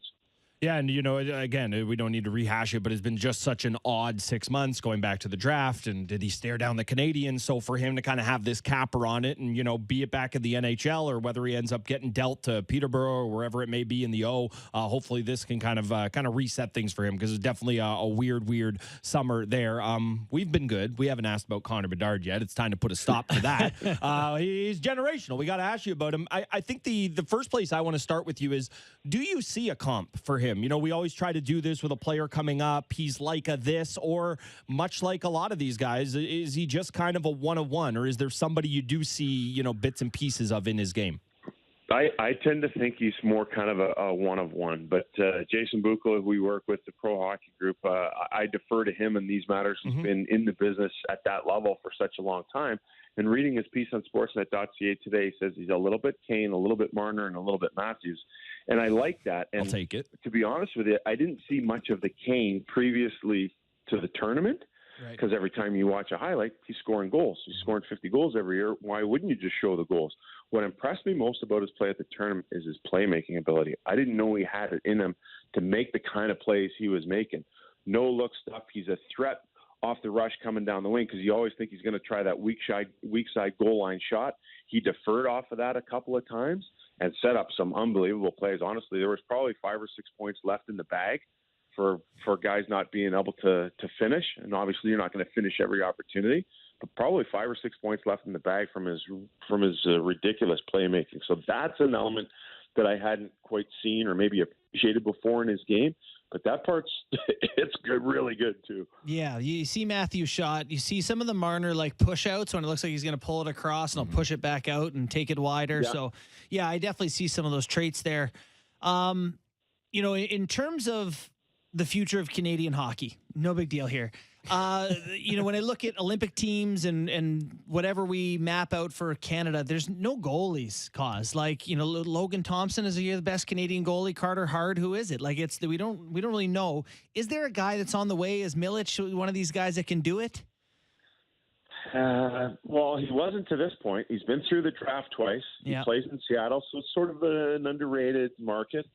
Dennis Williams is the head coach in Everett. They play Seattle all the time. He knew what he was getting into when he brought Milic onto the team.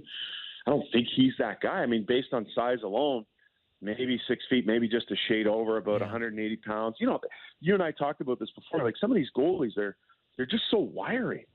You expect them to be bigger people, maybe like Frederik Andersen, but Frederik Andersen is more the exception than he is the norm. Right. So when I'm looking at goalies right now, and I haven't really thought much about the 2006 Bourne group, but if I'm looking at the 2005s, you saw the goaltender for the U.S., he got pulled after a couple of goals. He was doing a really good job there in goal for the U.S. before he got yanked, giving up 5 goals in 2 periods against the Swedes, and he'd given up 5 the night before an empty netter to Canada. But I'm talking about Canadian goalies. There's not one on my radar right now that I look and say, all right, this guy's the next big thing. The one guy I will say that probably is the best of the lot is Connor Bjarnason, who plays for the Brandon Wheat Kings. He may end up slipping here into the first round. 6'3" guy, super calm, really poised. He's athletic yet in control of his movements. So he's a guy maybe we're hanging our hopes on here moving forward. But having said that, a guy in his first year draft eligibility, if he's that good, if he's that elite, maybe why wasn't he on this World Junior team? You have Gaudreau as an incumbent. You have Milic as a guy that maybe the coaching staff knew better. Tough to say, but he'd be the guy, Carter Bjarnason, who plays in Brandon. Do you give any credence to the idea that it's just all risk and no reward if you're a Canadian goalie and it just doesn't seem that much fun? Yes, we go back in the annals of this tournament and Marc Denis and, he was great. And, Marc-Andre Fleury before he shot it off Patrick O'Sullivan and in the back of the net. There have been guys, Carey Price, of course, Justin Pogge had a moment in this tournament. But it feels like, generally speaking, when we talk about this country winning, especially at this level, it's, boy, would you look at all the future first-line studs in the NHL that they have and great decor. And it just feels to me like the goalie, it's you do your job and you're part of the team, or you're the guy wearing the goat horns. Do you give any credence to that being the reason why we're kind of having trouble developing goalies as a country? That may be part of it, but here's what I think is the issue. First of all, you have goalies who are groomed from the age of 6 or 7 years old. I don't believe that's the way to go about it, right? You're specializing at that position at such a young age, so you're missing out on what other sports have to offer. And oftentimes I look at the glove hand and how many goalies can't actually catch a puck clean because they've never played baseball. All the old guys played baseball growing up. That's why they had some ability with their glove. Yep. The next part is when I look at other nations, there seems to be kind of a general plan on how they train their goalies, on how they develop their goalies. And it's not always by playing goal, like I said, but there's also a nice set of guidelines in which someone can still use their personal attributes, yet fit in the country's guidelines. When I look at the competition here in Canada and think about some of the hotbeds, whether it's in BC or in Quebec or in Ontario or maybe out west, I think what you have is such great competition that while Hockey Canada, when you're with Hockey Canada and you're one of those elite goalies, you're taught to do things a certain way, but that's only before and after you've gone to see your own specialized goalie coach whose thoughts might be a little bit different on how to play the position than what you get with the national team program. But everyone's trying to keep up with the Joneses. Oh, I go see this guy. I'm going to go see that guy. That guy played the show for so long. That guy was with Hockey Canada. And so you have all of these varying tactics and techniques in which our goalies are being trained and developed. Yet, okay, now you have to conform because you're with Hockey Canada. Now you have to conform because you're with the Sherbrooke Phoenix. Now you have to conform because this is the guy you use in the summer. And I think all of those varying variances makes it really difficult for a kid to be confident enough to know what he is within the confines of some general guidelines like we're seeing in other countries. Yeah, that makes a lot of sense. Kazi, how is Halifax? You guys party it up or what? No, not one bit.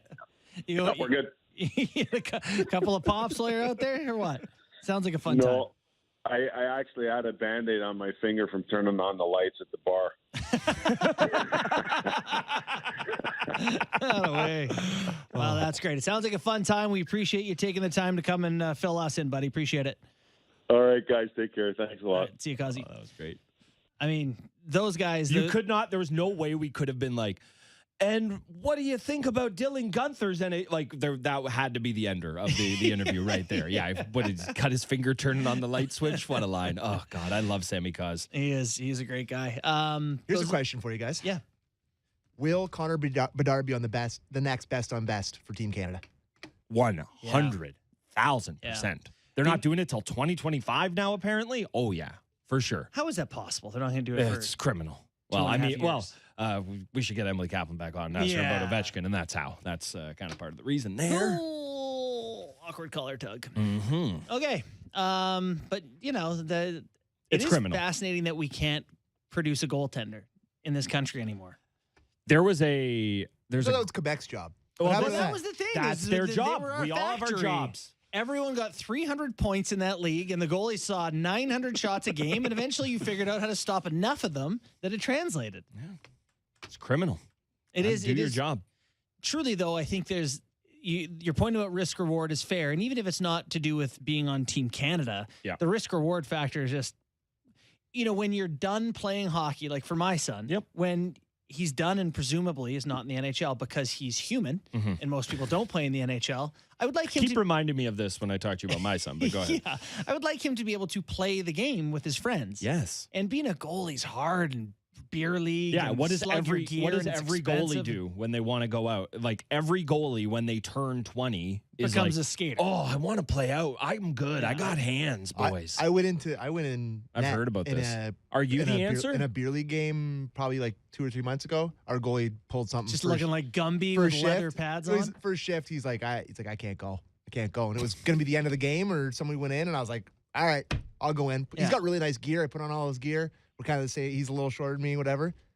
Anyone who willingly chooses to do that is an insane person. It is the worst experience of all time. There's not one, like, I made a couple good saves. It's like, that's not even enjoyable. It's like, whatever. Like, it hit me. Great. Like, I don't know why you would do it. Did you see the picture? So Paul Campbell is one of my favorite people to follow as a writer for In Goal Media at Way to Go Paul. I retweeted something his today. It's a picture of there's a Czech goalie buried in his just near tears while Canada celebrates. And is that before or after he got his Oscar? Well, fair enough. But he says, goaltending is suffering. Each rock you push to the hilltop crashes back to earth. Expectation crushes you. Hope vanishes like smoke through the webbing of your trapper. Stoop double over the ice like an octogenarian. Everything hurts. It's always your fault. Curse God and die. Not wrong. Not wrong. And one last point. They don't even do cool stuff anymore. What happened to like the old like rolling 2-pad stacks or goalies flying out with a hot? Yeah, used to like have it used to be so cool. And maybe that's it. Guys need better masks again. I mean, I can fix goaltending in Canada. Apparently, we need to give everybody the best gear possible. Give them a customized mask. It's also not wrong. The most expensive position. Hey, I think we've realized why this is not. We're not creating goalies. Everything about it is worse. It's just the worst part of the game. Stinks. We're gonna get some nasty notes about this. No, they know. They know. Every goalie knows. Man. There's no goalie who's out there and is like, "No, I am a sane person, and this is fun." No, but here's the thing. I think we're validating goaltenders because they like being different. They like being unique. They like they are a different breed. You have to be to do it on your own. Take all the heat, all the pressure. Definitely. There's crazy positions in every sport, but nothing like goalie. Nothing like it. Nothing like goalie. Okay, so the All-Star game is coming up at some point, and the NHL has picked a player for every team in the NHL. Sure. Fans are going to pick. What's that? So stupid. I wish I could dig it up. I forgot who tweeted, but it was like William Nylander has more points than like 85% of the guys. I know. So one thing they did do that was cool, though, is you don't have to pick a certain number of forwards and defensemen. Did you notice that? So the NHL is going to have some teams. I think the Atlantic. Here's who's going for the Atlantic Division. Matthews, these are the guys unselected. Where's their list of the selected guys? One sec. For the Atlantic, we have Kucherov, Larkin, Marner, Suzuki, Thompson, Kachuk, and that's it. That's all forwards. So in their 3-on-3 tournament, no D. That's fine. It's I mean, it's a 3-on-3 gimmick. Like it's a 3-on-3 gimmick game for children and sponsors. You can have no D. Honestly, have no goalies and play post for all I care. Like here's the Metro: Crosby, Gaudreau, Hayes, Hughes, Nelson, Ovechkin, Svechnikov. No D. Adam Fox can't get in there. Only 4D. Who got named? 4D have been selected. Carlson, 3 of them I'm from assuming? the Central. Carlson went from the Pacific, and the Central has 3 in Seth the Jones, Central. Cale Makar, and Josh Morrissey are going. Much like the conversation we had yesterday, Bourne, and I'll bring it up with Gunner too. Let's just play and it's very similar to the OT in World Juniors. Maybe a hockey game? How about a hockey game? Well, okay. How about the greatest players on earth doing what they do every night? If we're not going to have best on best, like I was half kidding, can we not go back? I'm pretty sure it was when the All-Star game was here. It was one of the years for the format. Can we go back and get the old North America versus the world? Like the great Elsa said, let it go. Let it go. I mean, again, I am someone who gets way too worked up about just about anything, and even I am learning to not care about the All-Star game. Although I do still have like a lot of opinions on like Emily said about the skills competition. Yeah. I want hardest shot, and I want them shooting foam targets. I know it's bad for the environment. With the not for the hardest shot, but for the accuracy shooting. I need it to blow up. Oh yeah. You don't like it at the Bellagio? Was that what Yeah. it is? Jeez, wearing toques outside because it's 15 degrees. So I didn't mind that. It was fine. So Again, they're it's gonna, fine. They're It's going all to do fine. something fun for Florida, right? Like Florida's going to have some sort of. They are going to do something. You gotta like shoot a weird marlin event. that's jumping out of the water or something like that. I don't know. You know, maybe a large reptile of some variety or something. Ripping pucks into a Crocs. Yeah. Speaking of environmentally, anyways. It's going to be entertaining to see what they choose. Okay, so from the Atlantic Division, I'll read off some unselected players. We're going to pick 2 and a goalie. You have to pick a goalie. Austin Matthews, David Pastrnak, William Nylander, Braden Point, Alex Tuck, Jeff Skinner, Brad Marchand. 2 picks of that group. I'll go first. David Pastrnak is having an unbelievable season. You have to have him there. And I know this goes against everything. I agreed with what McKee said about William Nylander, but it's an all-star game. You have to have Austin Matthews. I thought the exact same thing. There is no world where Austin Matthews, American Hart Trophy, Ted Lindsay, last guy to score 60, playing for the most important franchise, he has to be there. And he's on pace for 95 points and 40 goals. Like, I know those are off last year's numbers, but they're not non-existent numbers. So it's Matthews and Pastrnak for me too. McKee? Willie and Matthews. No Love Pastrnak. It. Yes. Love Keep it. him out of there. You're the best. What's next? Goalie from the division. Vasilevsky or Samsonov? Sorry. Can we get Shalgren in there? Right, so Vassie's going. Okay. Yeah. Well, quickly on the Nylander thing, I will say it's a little interesting that the league chose to send Marner there as the player representative because it just seems so obvious to me that Marner would be there in a passing part of the skills contest. Matthews is going to be doing some type of shooting. Why don't you just let William Nylander play hockey? Like, it seems like if you and now I know this is my Leaf bias, but hey, the Leafs are an important team. Maybe get some guys there. Maybe have the 3 All-Stars they have at the All-Star maybe. game. Here's an idea. Maybe we don't need Seth Jones there. No disrespect to Seth Jones, but it has not been an All-Star season for Clayton Seth Keller's Jones. my guy there, but you're right. Yep. Okay. Metro Division. Here are your options to pick 2 from. Panarin, Zibanejad, Barzal, Bratt, Fox, Natchez, Heishier, Konechny. 2 picks. Sam McKee, do you want to take a swing or? Yeah, I'll take a swing here. I don't think it's very sexy necessarily, but I think Martin Natchez, I always screw up his Natchez name. is good. He deserves to be there. He's leading the second best team in the league in scoring, which would probably surprise you. Are they the second best team in the league? They got to be up there. Yeah, they're second. 12-game winning streak. Yeah. I'm going with Natchez. God, it's a weird one. Good pick. And probably Jesper Bratt. All I ever hear about is Jesper Bratt being this super sexy guy on the Devils. He's got his own fan club. So I'm gonna go. But you do need a defenseman. Adam Fox is quite filthy. Adam Fox is in for me. No, I'm going Natchez and Fox. All right. Final Natchez and answer. Fox. I got Fox and Barzal because go Isles go. Yeah, same. I did Barzal because it's the idea of this is his event to shine. Like, he is like Mitch Fast Marner, skater, lighty, fast skater, great hands.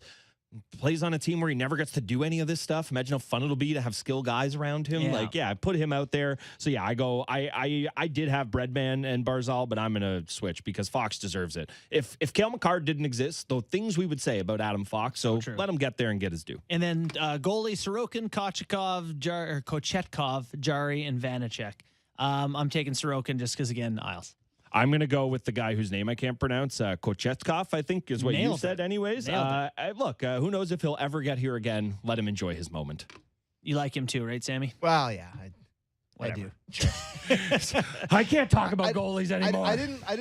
I liked watching, when we got to sit close with Kipper's buddies, I liked watching Sorokin. Seemed like a complete nut. He's the reason the Isles have a chance here to get in the playoffs. I'm going to go Sorokin. Central Division, unpicked players. Rantanen, Hintz, Connor, Scheifele, Zuccarello, Kyrou, Pavelski. All unselected. I'm going to go Hintz and Kyle Connor. I'm going to go. I got Rantanen and Hintz.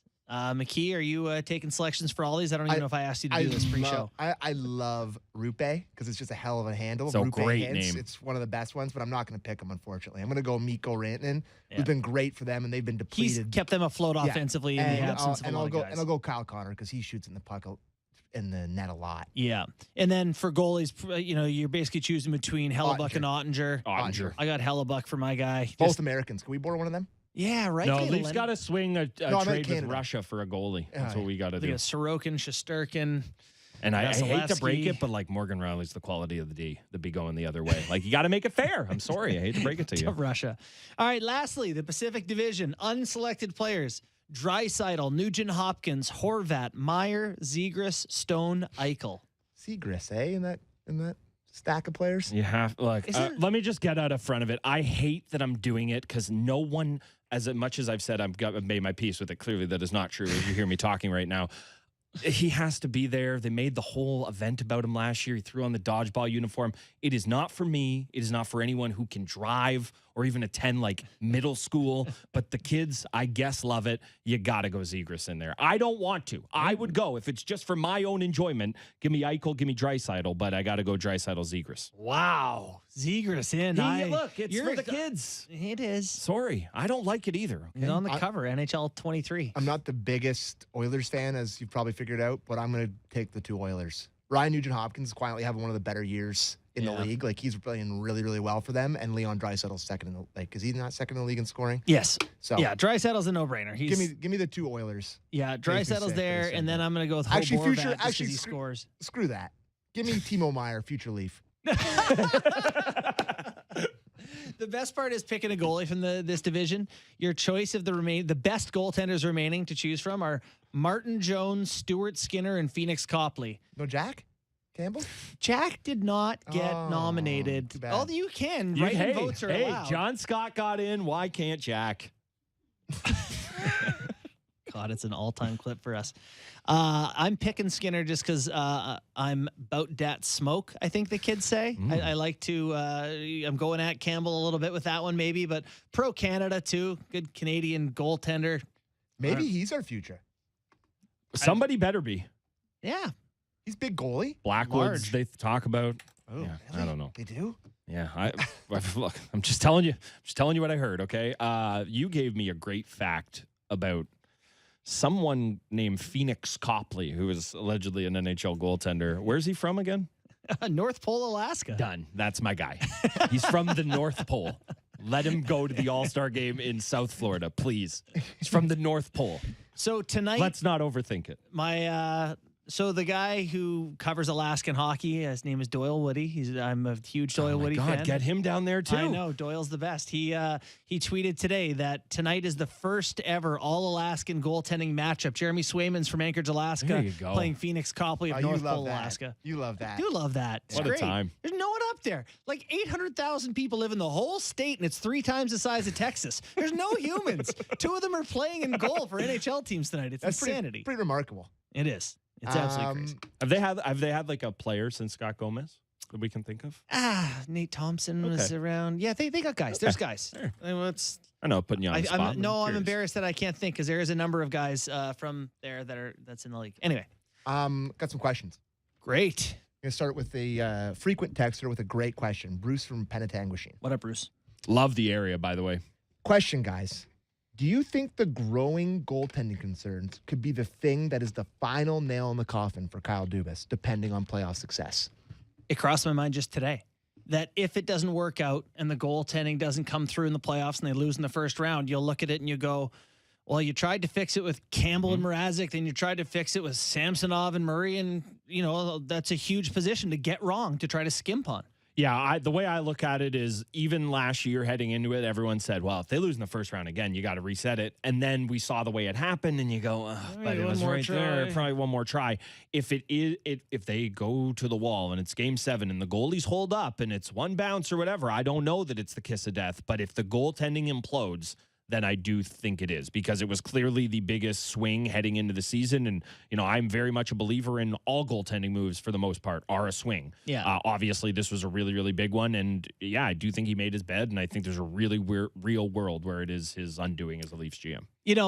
I think if the Leafs win the first round, they win 3 games 100-0, and then they lose 4 games 3-2 in quadruple overtime on bad bounces. Yep. Dubas is still fired. Yeah. Like, it doesn't matter how great they look in the process. I don't disagree, but I said the exact same thing last year, and then everything happened. Yeah, you're right. No, I know. Like, it's just where we keep coming back to. Oh, man. Win around, please win around. The McKee clip of saying please win before Game 7, just please win.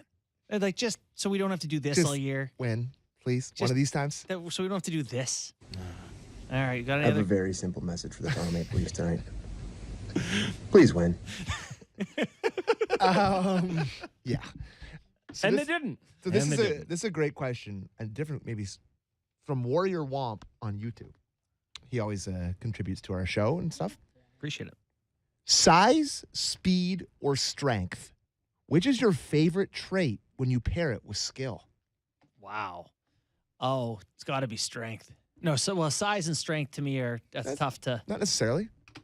Holmberg's very strong, but he's not big. I want strong because size to me, if it's like Justin Holl, is not what I'm talking about. So give me strength with it. Give me strength and skill. I think I go size because to me, the most intriguing guy, and this is like complete recency bias of this season, is just Tage Thompson. And not that he isn't also strong, but he's not just big. He's mutant big. Mm-hmm. Like when you look at Char, and obviously Char was not an overly skilled player. Well, he was though. The early stuff. You're right, especially when we think of him when we think of him at the tail end of his career when he existed just to take 15 penalties a game and dare someone to call him on him. A different guy earlier on in his career. But yeah, I think that for me, and it's totally just closing my eyes thinking of Tage Thompson. Yeah. 6'7", awesome hands, awesome feet. Give it to me. I think a fun question is that is an awesome question. By the way, I'm going speed and skill. Yeah, but I feel like we see that a lot. That's the most common pairing. That's the, Did Kyle Dubas just hack your brain? Because you could have had a big guy or a strong guy, and you took a fast guy. I feel like the pursuit of the puck for your skill is the most important thing. Yeah. Right? Like a guy, you can have strength, you can have size or whatever, but the most important trait to get the puck getting past somebody, isn't it speed? Isn't that the most important thing? Yeah, I would say. If you're picking one trait in a hockey player, I would think I would pick speed. So in the characteristic, God, that team's fast. Like last night, the Leafs got, think of the Squids. They're fast. Yeah. They're flying around. They got a bunch of guys that just skate. Speed is incredibly important. We've had this conversation, I think, in the show before, but if you could set the characteristic sliders to 100% of speed, skill, or strength, or smarts, which is your team, every player gets maxed out on this one trait. I think it's speed. Smarts is a pretty good vote. No, like that was a clear as day second option for me. But to McKee's point, I do think it's speed. Yeah. Speed it is. You can outskate mistakes, I think, maybe, hopefully. I never know when you talk if it's on air. I said, yay, 15 Kerfoots. Oh, yeah, okay. I never know if it's to me directly or on air. Never know if I'm responding. Great joke. You guys want to HF boards? Sure. Little end of Friday show, HF boards it up. Could the Leafs, Arizona, and Vancouver do a 3-way trade? Oh, God. Where the Leafs get Chychrun, Kraus, and Kuzmenko. Would it take Sandin, Nyes, and a first to make this deal work? And that's from our boy Tyler in Peterborough. Have them, yeah. I don't think the Leafs have the assets to land. Yeah, those are three really good cost control players. Kuzmenko's unbelievable for Vancouver this year. What's he make? Nothing? Nothing. Yeah. And Kraus is on that cheap deal, and Chychrun's on a cheap deal. That don't make no sense. I love the idea, but it's just not gonna work. What did Vancouver get out of that? I'm curious. A headache. Which of the Bedard, maybe. Yeah, probably. Oh, quick side note. Did you see this? So the Canucks put out a tweet, basically as like Connor Bedard catnip was the impetus of it, but it was like, congrats for winning Canada Gold. And it was Bedard, one other player, and Dylan Guenther. Dylan Guenther was a draft pick taken with the Vancouver Canucks first-round pick that got traded. And the people of Vancouver were not happy about this. Like, it was an all-time just not reading the room What trade moment. Was that in? I don't know. I'm going to look that up. Yeah, it's got to be the one that sent Louis Eriksson, Jay Beagle, Antoine Roussel for OEL. Enough people were mad about it that I knew it was true. It was. That's what it was, yeah. It was, Garland, right? Yeah, they traded Beagle, Roussel, Louis Eriksson, and and that pick. And that pick Tough. for Garland and OEL's absolute albatross of a contract that they're now living with. And then they got to get killed on Twitter for it. So even better. That's awesome. It's great. So this weekend, do we have any more questions, or should we talk about the weekend ahead? Well, let's do the quick weekend ahead. AMAC did text in another tweet. What's happening, Mac? What do you got, Andy? It said, tired of hearing the Leafs are not tough enough. They came within a hair of beating Tampa in 6 last year. Yep. And you can skate faster than Pat Maroon, Sam. Yes, Andy. Not necessarily true. Yes. AMAC. All timer. That was a quick one just to get in there. You haven't been lucky enough. No. You know, it's such a thing with when you talk about the Maple Leafs that you're not allowed to say that they were really close last year because no one cares because they didn't get it done, whatever. But it's like the reality is it does matter. And that's why Kyle Dubas is still here and Sheldon Keefe is still here and the core is still here. Everyone talks about Game 7. Austin Matthews was 2 millimeters away in Game 6 in overtime from tipping one home. You're right. It is because they have, and this is the whole problem with not getting it done against Montreal and Columbus is that nobody has time for the it was close because of all those cracks at the camp. But you're right. True. People are very. I'm not, but I can feel the simmering rage when I go, but they almost in Game 6. Yeah. No one wants to hear the it. Montreal and Columbus ones. Yeah. Really, you're not allowed to get unlucky after that. God, no. Just the way it goes. So this weekend ahead, is it Philly for the Leafs? Is that Philly Sunday, Detroit tomorrow. We will have the Philly game on Sportsnet 590 The Fan. Oh, lovely. Sunday, cursed day for the Leafs to play. Don't like it. Not a fan, I will say. I got bumped. I'm on Leafs Talk on Sunday because JD wants to watch the Seattle Seahawks. Missed apparently. the playoffs, yeah. So I will be on Leafs Talk Sunday night. That's exciting. Well, yeah, I do enjoy that, Sam. Yeah, that's nice. That'll be fun. You almost sounded like you believed it there. You know what? I'll be honest. The Leafs Talk is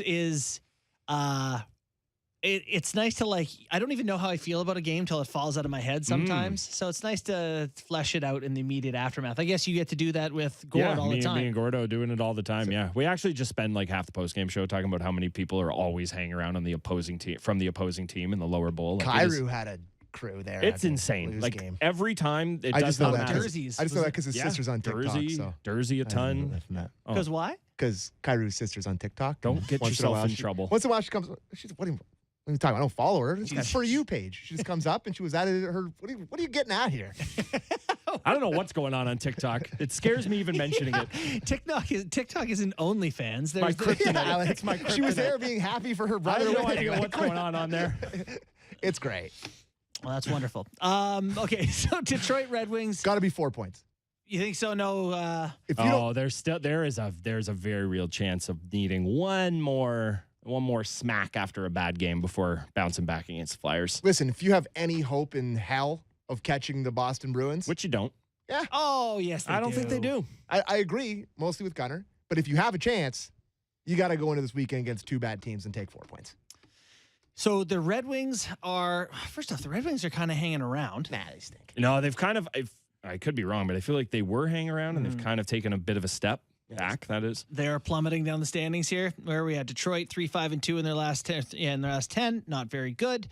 Still a .542 winning percentage, but yes, minus 11 goal differential. There's just too much ahead of them in this to really be a playoff team. I would say, but this strikes me as a Leafs team. You know, I was saying to you guys before we came on the air, it kills me that I didn't think they were going to lose last game. It's the perfect formula. Right there. It's a pretty good team in Seattle, but not enough to garner a ton of respect. It's the middle of the week. It just this kind of feels like we're entering lull time. Oh yeah, big time. A little bit here for the Leafs. Very much been the MO with this team. Quick question I'll throw at you. Who takes a seat if Connor Timmins comes in this weekend? Because Keefe was saying that he didn't want to let guys sit too long and back-to-backs could garner people in. Who comes out?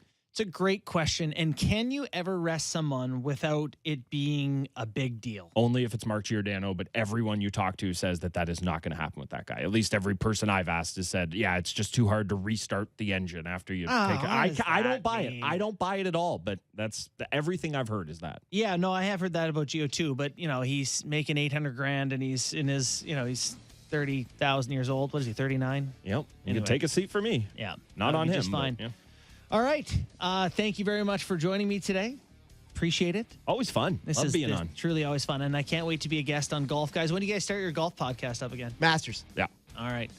We're getting there. Although I'll be watching a lot of the Tournament of Champions this weekend. Feet up, dreaming about being at Kapalua. Don't tempt me. Yeah. All right. Well, thank you to Emily Kaplan. Thank you to Sam Cosentino. Leafs on Saturday night versus Detroit. We'll be back on Monday with Kyper to talk about it all then. Have a great weekend.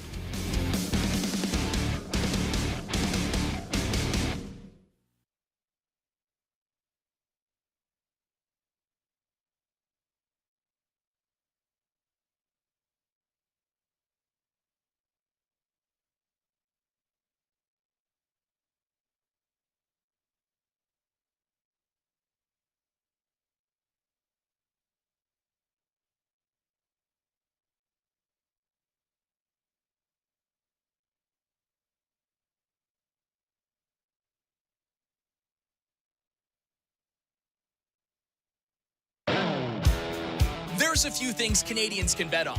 Want to bet that even though it's getting cooler outside, for sports fans, the temperature is rising? Want to bet that when the puck drops, Canadians are all in? Know what else you can bet on? Canada Sportsbook.